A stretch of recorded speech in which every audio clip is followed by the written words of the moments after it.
L'affaire du petit Grégory, vous en avez bien sûr tous entendu parler. Mais saviez-vous que bien avant ce drame, la famille portait un lourd héritage? Aujourd'hui, je voulais vous raconter l'histoire du petit Grégory d'un point de vue transgénérationnel. Donc ça commence le 14 février 1927 où un enfant prénommé Étienne vient au monde. C'est le fils de Jeanne-Marie Hollard et de Gaston Villemain. Ce sont les arrière-grands-parents du petit Grégory, ce sont les parents d'Albert, qui lui-même est le père de Jean-Marie Villemain, qui lui-même est le père du petit Grégory.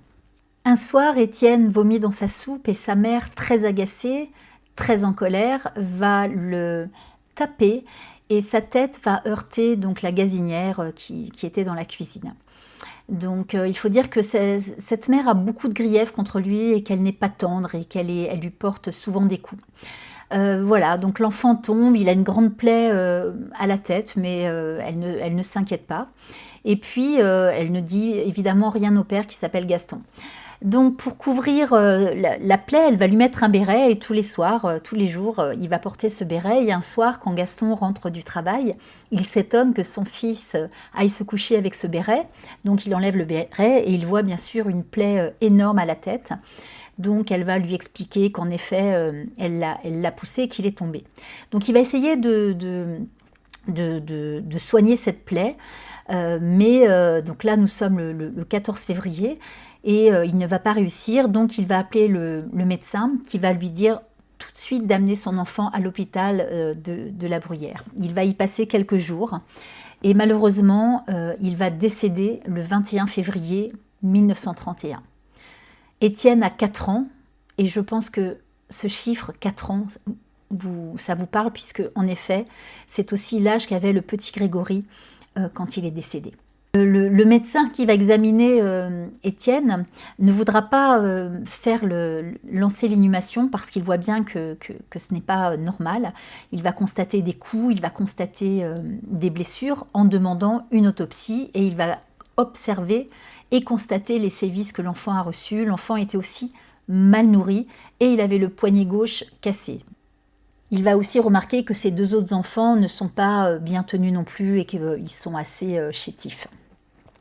Voilà, il se trouve que Étienne était le souffre-douleur de sa mère, de la mégère. Ça, c'est l'article dans l'Est républicain, je reprends les mots. Voilà, il était le souffre-douleur de la mégère. Donc Jeanne-Marie Hollard va être condamnée au tribunal et va être incarcérée à la prison de Nancy, où elle va purger une peine de 3 ans. Donc au départ, sa peine était de 2 ans, elle a voulu faire appel et puis sa peine s'est alourdie et elle est passée à 3 ans. Et en prison, elle va accoucher de Janine, son dernier et 4e enfant. Gaston, lui, de son côté, va demander une instance de divorce, mais ça ne va pas aboutir. Il est juste très triste et très honteux de ce qui s'est passé, donc il va vouloir divorcer. Et puis le temps passe et puis on arrive la Deuxième Guerre mondiale arrive et donc Gaston va être mobilisé et va partir dans un camp de prisonniers. Vous savez que les Allemands sont venus, etc., pour aussi observer dans les fermes et un petit peu contrôler ce qui se passait. Et la mère, en fait, va avoir une aventure avec Hans, un Allemand qui était là pour surveiller. Elle va partir avec sa dernière fille, Janine, et puis elle va placer donc Yvette et Albert chez des voisins, chez des oncles, des tantes, et puis elle va partir avec Hans.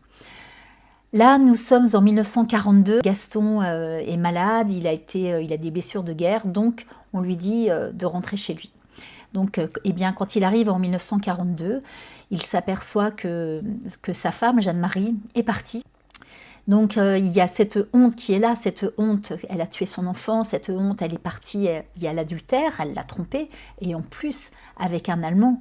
Donc, c'est une double honte pour lui, c'est un abandon. Et de douleur, eh bien, il va se suicider par pendaison. Donc vous voyez comment le drame se construit.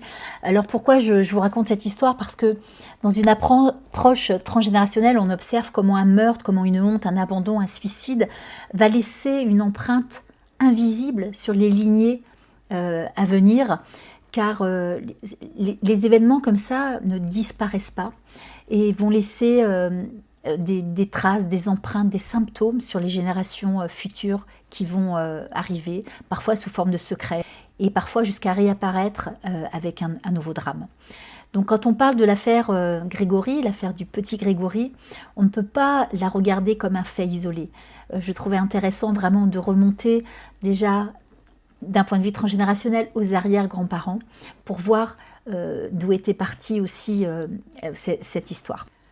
Alors pour continuer l'histoire, je voulais vous parler de cette date du 28 décembre, puisque c'est la date de mariage de Jeanne-Marie Hollard et de Gaston Villemain.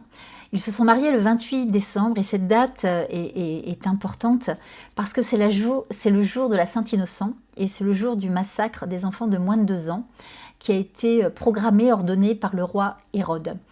Donc vous voyez que cette fête n'était pas d'un bon présage pour ce jour du mariage. Je vous retrouve dans un prochain épisode où nous étudierons les traumatismes et les traces sur les prochaines générations jusqu'au drame de 1984.